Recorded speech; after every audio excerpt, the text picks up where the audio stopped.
with you here. Ms. Willis, you've been in office a little over a month, and you've announced to the governor and others that you've opened an investigation into the former president of the United States. Was that the way you were expecting to start off your tenure? Actually, on day one in the office, which was January the 4th, I worked actually the 1st through the 3rd, but on the first official day in the office, January 4th, was the announcement of this issue. And so, no, I would say that I probably had the most unusual first day of work of anyone ever. Certainly, this is not what we expected we would inherit on day one. I had my mind on other things. I knew I was walking into other issues. But, I mean, you just deal with the hand that you're dealt. And if there are allegations of a crime that happened in the jurisdiction of Fulton County, it's my duty to look at it. And so, although it's not what we were expecting, it is not what I could have ever anticipated would be going on in my first 6 weeks in office, we're here. Are you nervous? Not at all. He's the president, former president. Not at all. You look at it as just another case? I do look at it just as another case.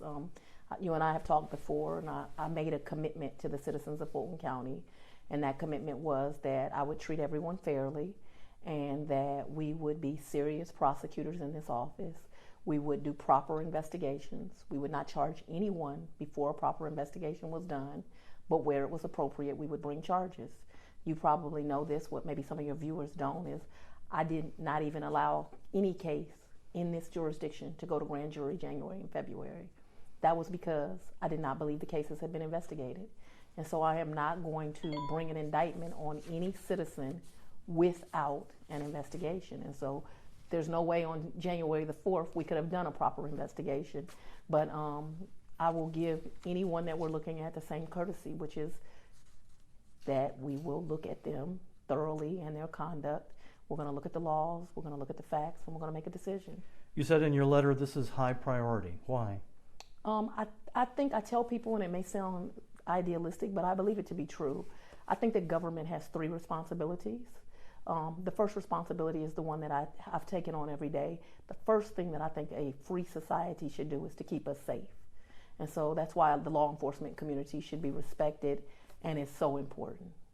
The second responsibility, I think, in a free society that runs well is to educate our population so they can go on to fulfill our dreams and be productive citizens.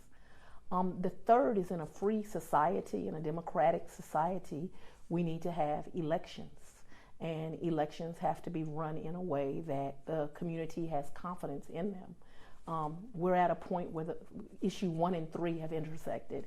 And so it's of high priority to me that my community in particular knows that they have a prosecutor sitting here. When these issues arise, she will investigate them.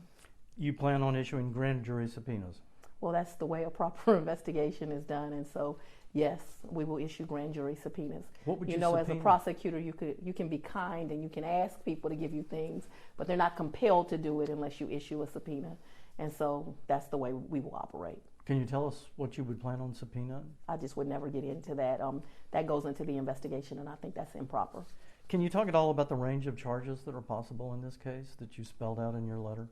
I think that we're going to have to look at the conduct with an investigation. You know, somebody asked me, how long will you investigate? And there's no way I could answer that responsibly, because a case is like an onion. As you peel things back, you learn different things.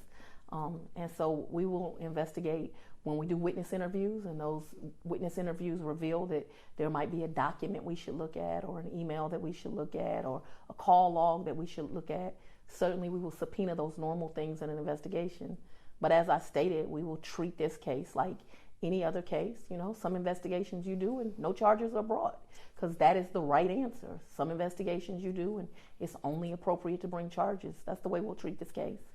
Some on the other side of the political aisle might say you're just trying to grab headlines. You're just trying to make a name for yourself. I have no interest in headlines or making a name for myself. I'm in my dream job. All I ever wanted to be since I was a child is a lawyer. Once I became a prosecutor, there was no other job more appropriate for me. I hate bullies. I love what I do. I want to be a part of keeping our community safe. And I don't know what the headlines would get me when I'm already sitting in the best job on earth.